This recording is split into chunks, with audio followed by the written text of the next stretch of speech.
Olá! Nesse vídeo eu vou falar sobre os instintos para a psicanálise, que na literatura psicanalítica aparecem com o nome de pulsão ou impulso. Por quê? Porque Freud entende que no ser humano os instintos desde muito cedo se misturam com o desejo.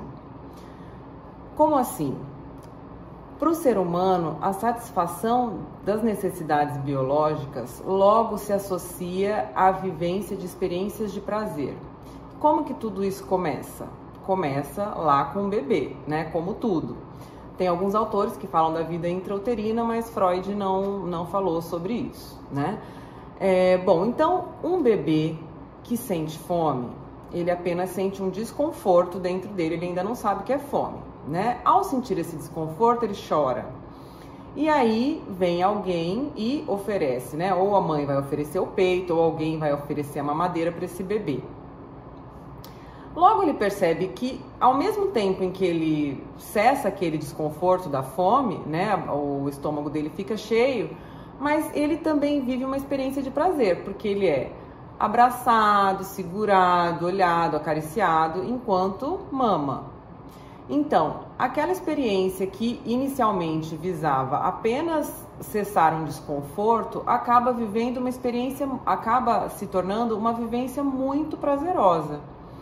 Então, desde muito cedo, associa-se no ser humano, né, a satisfação das necessidades biológicas com o desejo de viver prazer, né?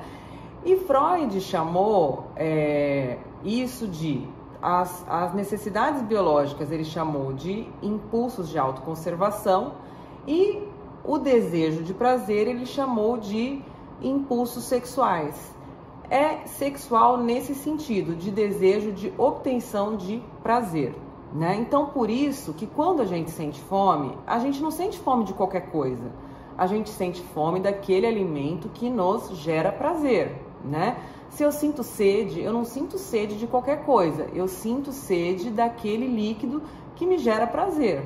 Então, observando isso, a gente consegue entender que os instintos agem de forma diferente nos animais irracionais e nos seres humanos. Então, por isso que nos seres humanos recebe esse outro nome. Bom, as pulsões e os impulsos, eles são vitais para o aparelho psíquico porque eles energizam o aparelho psíquico. São eles que fazem o aparelho psíquico ser impelido para a atividade. Por quê? Porque quando eu tenho uma pulsão, a única forma de cessar o desconforto que ela causa é satisfazendo. Então, se eu estou com sede, a única forma que eu tenho de cessar o desconforto da sede é tomando alguma coisa que vai matar a minha sede, né? Não, agora, se vem uma luz forte no meu olho, eu posso me proteger da luz, né? Se eu tô com sede, não adianta eu sair correndo, não adianta eu me proteger. A única forma de eu cessar a minha sede é ingerindo líquido, né?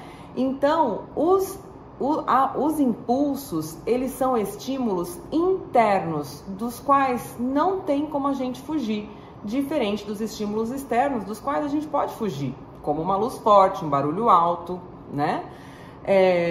Como a gente não tem como fugir das pulsões, é elas que energizam o aparelho psíquico, porque elas movimentam o aparelho psíquico no sentido de satisfazê-las, de encontrar uma forma de satisfazê-las. Bom, Freud separou as pulsões em pulsões de autoconservação, né, e pulsões sexuais, e também em pulsões agressivas, tá? Inicialmente havia essa separação. Depois ele juntou as pulsões sexuais e as de autoconservação, né, como sendo juntas, porque de fato elas aparecem juntas, né? E deu o nome de pulsões de vida, e as pulsões agressivas ele deu o nome de pulsão de morte. As pulsões de vida e as pulsões de morte também sempre vão aparecer juntas, sempre vão estar fundidas. Por quê?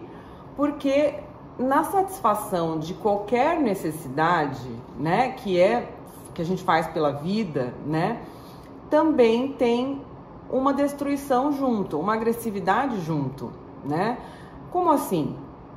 O próprio ato de comer, se a gente for pensar. Quando a gente come para satisfazer uma necessidade de vida, né? A gente destrói o alimento, né? A gente precisa, para poder se alimentar, a gente precisa arrancar um vegetal do solo, a gente precisa matar um animal, né? Então existe uma agressividade que vem junto com a necessidade, que vem junto com a satisfação da pulsão, tá? Então sempre vai aparecer junto. É aquela ideia de que não há vida sem morte e não há morte sem vida. E para a psicanálise, isso vai ficar mais claro nos próximos vídeos, quando eu for explicando sobre os modelos de aparelho psíquico, que qualquer impulso, qualquer força do aparelho psíquico que vai em um sentido, sempre vai ter outra vindo no sentido contrário, né? Porque o aparelho psíquico para a psicanálise, ele está em constante movimento e ele precisa atingir um equilíbrio. Então, por isso, tudo que vai, vem, né? Mas isso vai ficar mais claro mais adiante. Bom, mas eu acho que é isso. Se houver alguma dúvida, é só deixar nos comentários abaixo que eu respondo. Obrigada.